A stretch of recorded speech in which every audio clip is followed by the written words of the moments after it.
আমি বিরহের কবিতাই পছন্দ করি, পাঞ্চে প্রেমের কবিতা আমার পছন্দ নয়।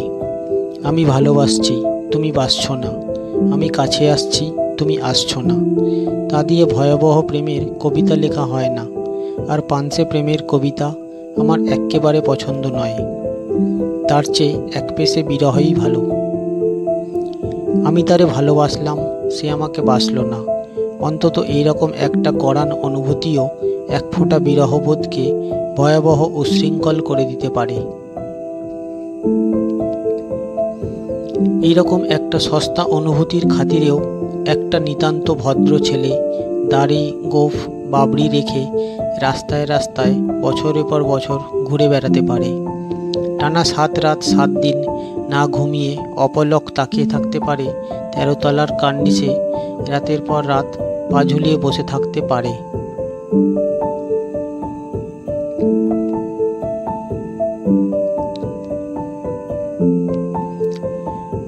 অথবা মুহূর্তের সিদ্ধান্তে একটা লাফ দিয়ে আত্মহত্যা করে নিতে পারে। একটা লাফ, হ্যাঁ না, একটা সিদ্ধান্তের ব্যবধান মাত্র।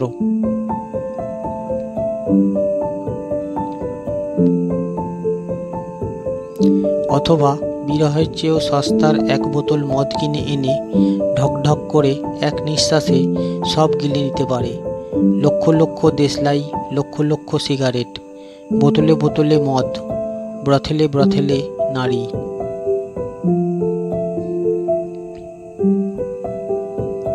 যাক, হৃৎপিণ্ড ফুসফুস যকৃৎ সব ছারখার হয়ে যাক। যাক, চরিত্র নামের ঠুনকো বিষয়টিও নষ্ট হয়ে যাক। যাক, ভালোবাসার নথিপত্রগুলো পুড়ে পুড়ে ছারখার হয়ে যাক। যাক, অতি সাধারণ ভদ্র ছেলেটিও একদম নষ্ট ভ্রষ্ট হয়ে যাক। একটু একটু করে, ধীরে ধীরে, অথবা একেবারেই ধ্বংস হয়ে যাক।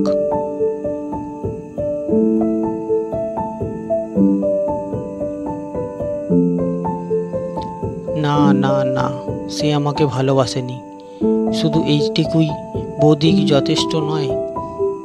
বিনিময়ে এক নিঃশ্বাসে পুরো পৃথিবীটাকে জ্বালিয়ে পুড়িয়ে ছারখার করে দেয়া যায়, তছনছ করে দেয়া যায়, এলিয়ে টলিয়ে টালমাটাল করে দেয়া যায়। জগতের সব সুর ছন্দ তাল এক থাবায় ছিনিয়ে নেওয়া যায়। মুঠো খুলে ফু দিয়ে তা আবার উড়িয়েও দেওয়া যায়। আবার অঙ্কের খাতাগুলো সোনালি শস্যের মতো কবিতায় কবিতায় ভরেও উঠতে পারে। রাতারাতি বেড়ে উঠতে পারে সব ভয়াবহ প্রেমের কবিতা, সর্বনাশা সব বিরহের কবিতা, তীব্র পাওয়া না পাওয়ার কবিতা, অর্থহীন সৃষ্টি ধ্বংসের কবিতা।